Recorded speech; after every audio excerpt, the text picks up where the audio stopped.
Okay, so Bolton Bridge tayo. Bolton Bridge, tapos Bolton, basta yung mga bahay-bahay sa may Bolton Bridge ilalim.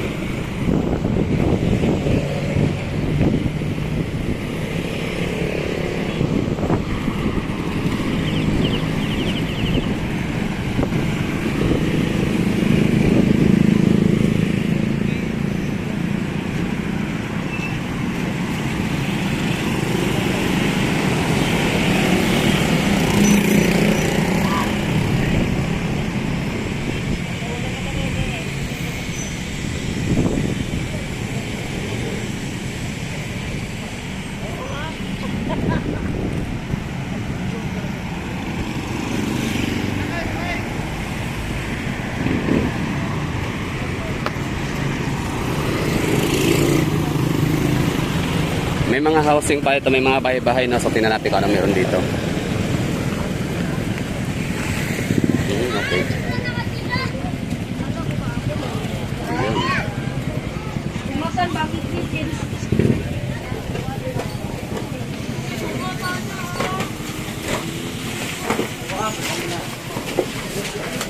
Yun o, hila-hila sila ng mga basura nila kasi pick up time na. Yun. Yung mga bata na yun, ayun, mga naniningil yun, no? Kung ikaw ay tamad maghakot ng iyong basura palabas, magbayad ka ng mga bata.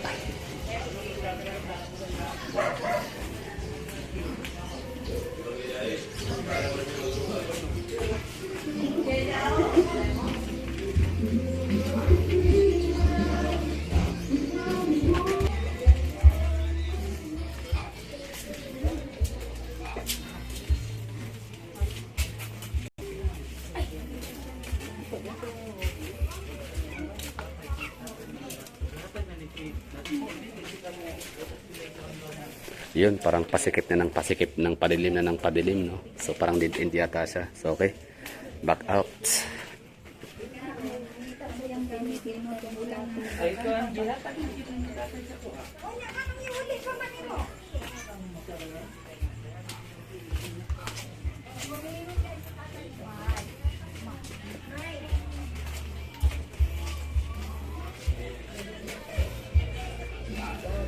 Naisip ko tuloy, parang ang hirap kapag ka, ano, no, yung kunyari wala ang bahay tapos hanap ka ng ano, mauupahan, di ba? Tapos titira ka sa magandang lugar, sikip, madilim, liblib, no? Iba talaga kapag may sarili kang lupa or loti, tapos lagyan mo ng bahay.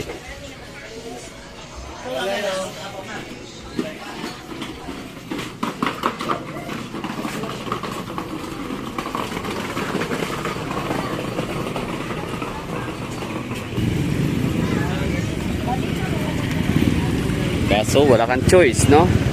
Kasi kung ikaw ay taga probinsya ng Surigao, probinsya ng Cotabato, probinsya ka ng kung saan-saan man sa Mindanao, tapos siyempre dito ka naghahanap ng trabaho sa Davao kasi mas malaki ang sahod, mas maraming mga mapagpipili ang trabaho, BPO, malls, lahat, no? Marami dito sa Davao, maliban na lang pag-aartista. So wala kang choice kundi mangungupahan sa mga ganitong lugar, diba? Kaysa wala kang matirhan.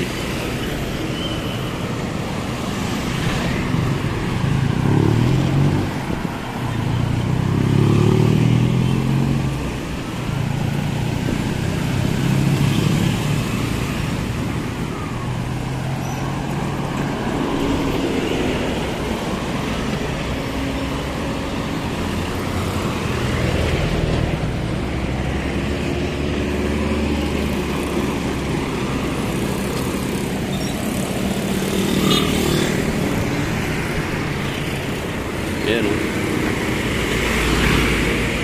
pedestrian lane, tapos ang sa tawid niyan mga gumagawa ng mga sala seats, nipahat, yung alkansya na gawa sa kawayan, gulungan ng mga manok.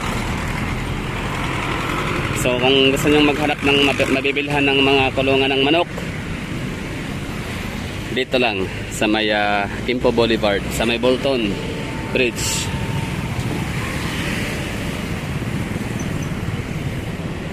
You know, mga bahay oh. Ayan, parang ano, parang sumasakit puso ko, no? Kunyari, kumbaga parang iniisip ko pa lang na kunyari mangungupahan ako dito. Tapos wala kang choice kundi dito ka mangungupahan, di ba? Tarik, ibabang bahagi. Tapos di ko alam pag babaha, no? Feeling ko abot to ng tubig. So bababa tayo mamaya dyan, pero punta muna tayo dun sa may tulay.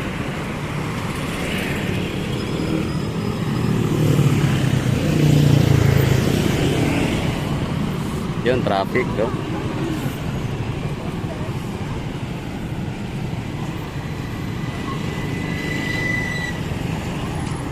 Yun, no? Dami mga bahay sa baba. Bolton Isla pa, tama, alam ko na. Bolton Isla pala tawag dito sa lugar. Naalala ko na kasi dati, meron kasing bahay dito ang tiyahin ko. Ngayon, nakatira, nasa ano na sila, nasa Toril na. May bahay na sila doon. Dati dito sila naninirahan. Ayun kung nangungupahan lang sila or sadyang owner sila o ano ba tawag dyan, rights, no? Rights holder. Tapos basta parang ilalim ng tulay yun pagkakaalala ko. Bata pa ako noon eh. Di pa ako nag-aaral. So yun, parang basta ilalim ng tulay. Madilim, masukal, daming tao, maingay, magulo, no? Nung time na yon, magulo pa yon, mga 1990s, mga 1996 ganun, 1997.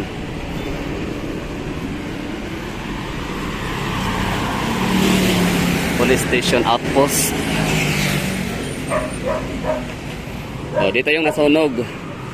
Kaya ako nalit sa ano, naiwanan ako ng eroplano dahil sa nangyaring sunog. Ayun oh, may ano pala rito, may mga dike. Okay, so minsan papasyal tayo dito. Tapos baka may bangka doon, pwedeng tumawid sa kabila. Pero sa ngayon, dito muna tayo sa tulay ng Bolton Bridge. So buti naman pala yung mga tao dito na nakatira ng araw, wala na sila, no? Oo, so wala nang alalahanin yung mayor natin dito kapag ka babagyo o ulan, babaha. Kasi wala nang magiging casualties. Oo, kasi wala nang mga bahayan eh.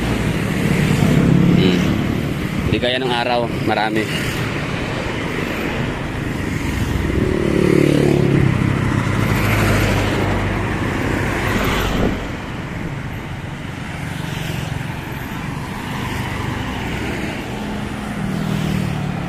Bolton Bridge.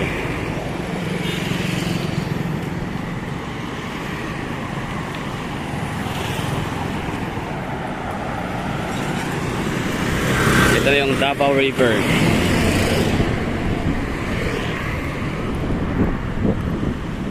Tsaka ang baba lang pala, oh, kita nyo guys, tingnan nyo.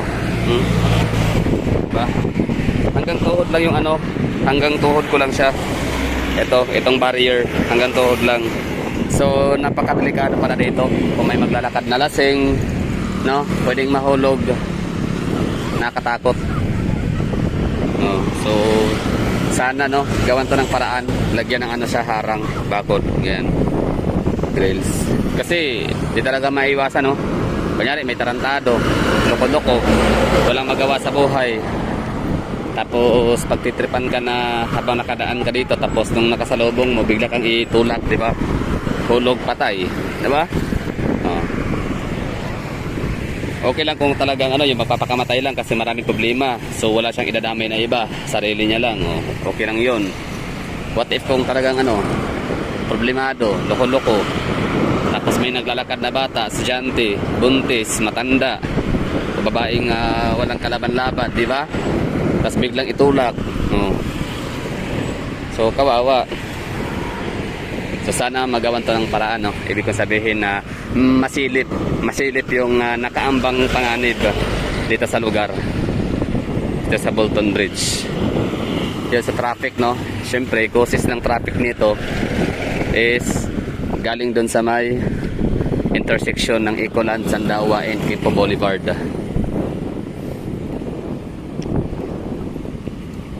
Ganda nung ano, Mount Apo, tanaw na tanaw.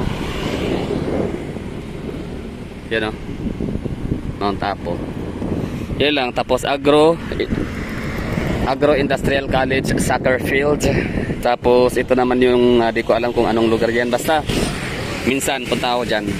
Tingnan natin kung anong meron dyan. Kung paano makapunta at makatambay. Parang may mga tao, may mga tumatambay.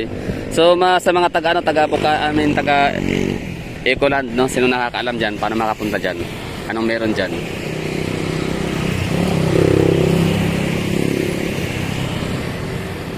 Tapos yun lang, no? Maraming salamat sa mga sa panonood. Di na tayo bababa doon sa Bolton. Bukas na yun, sa Bolton Isla. Bukas na lang yan, o sunod na araw. So ngayon ay uuwi na tayo. Pero syempre, bawal yata itong pumara ng sasakyan. So balik tayo doon sa talagang pick up point. Bye bye!